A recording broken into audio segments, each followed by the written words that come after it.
सण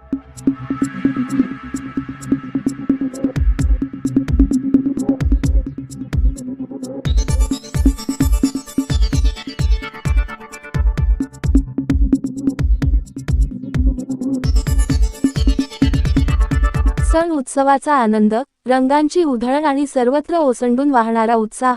पण नियतीच्या मनात काहीतरी वेगळंच होतं.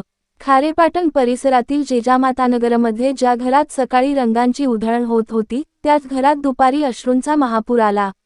मुंबई गोवा राष्ट्रीय महामार्गावर नडगिवे धुरी भाटलेवाडी बस थांब्याजवळ झालेल्या एका काळजाचा थरकाप उडवणाऱ्या अपघातात अवघ्या 18 वर्षांच्या तनिषा शेटेचा जागीच अंत झाला, तर तिचा सख्खा भाऊ ऋतुपर्ण हा सध्या मृत्यूशी झुंज देत आहे. एका क्षणात शय कुटुंबाचा हसता खेळता संसार उद्ध्वस्त झाला असून संपूर्ण खारेपाटण परिसर या घटनेने सुन्न झाला आहे. मिळालेल्या हृदयद्रावक माहितीनुसार एसटी महामंडळात चालक म्हणून कार्यरत असलेले पुरुषोत्तम शय यांची ही दोन्ही मुले मंगळवारी दुपारी 12:30 वाजताच्या सुमारास ऋतुपर्ण आपली कार MH09AB 4339 घेऊन बहिणीसह तळेरेच्या दिशेने निघाला होता. गावात शिमगोत्सवाचे रंगात न्हालेले वातावरण असताना ही दोन्ही भावंडे हसत खेळत घरातून बाहेर पडली. मात्र नडगिवे नजीक उभ्या असलेल्या एका ट्रकला MH08AP 4249 कारची मागून भीषण धाक बसली. हा आघात इतका भयानक होता की कारचा चक्काचूर झाला. नियतीने घात केला आणि फुलासारख्या उमलणाऱ्या तनिषाचे प्राण त्याच क्षणी विरले, तर तिचा भाऊ रक्ताच्या थारोळ्यात गंभीर जखमी झाला. अपघाताचा आवाज ऐकून आजूबाजूच्या नागरिकांनी घटनास्थळी धाव घेतली, तेव्हा तिथे जे दृश्य होते ते पाहून अनेकांच्या डोळ्यांत पाणी आले.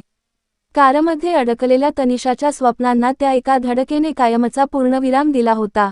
जखमी ऋतुपर्णला स्थानिकांनी तातडीने कणकवली उपजिल्हा रुग्णालयात दाखल केले, परंतु त्याची प्रकृती चिंताजनक असल्याने त्याला पुढील उपचारासाठी कोल्हापूर येथे हलवण्यात आले आहे. संपूर्ण गाव आता ऋतुपर्णसाठी प्रार्थना करत आहे. या घटनेची माहिती मिळताच माजी जिल्हा परिषद सदस्य रवींद्र उर्फ बाळा जठार, प्राची ईश्वरकर, गुरुप्रसाद शिंदे, महेंद्र गुरव, संकेत शेटे, महेश कोळसुलकर, भाऊ राणे, राजेंद्र चिके यांसह पोलीस प्रशासनातील मिलिंद देसाई, अवधूत गुणीजन, चंद्रकांत झोरे, विजय भोसले यांनी घटनास्थळी धाव घेत मदतकार्य केले.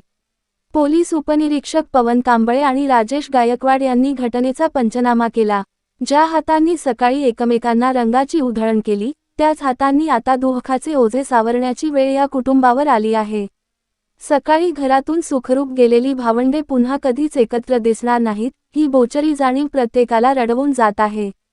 तनिषाचा मृतदेह शवविच्छेदनासाठी पाठवण्यात आला असून एका निष्पाप मुलीच्या अकाली जाण्याने निसर्गही आज जणू हळहळत आहे.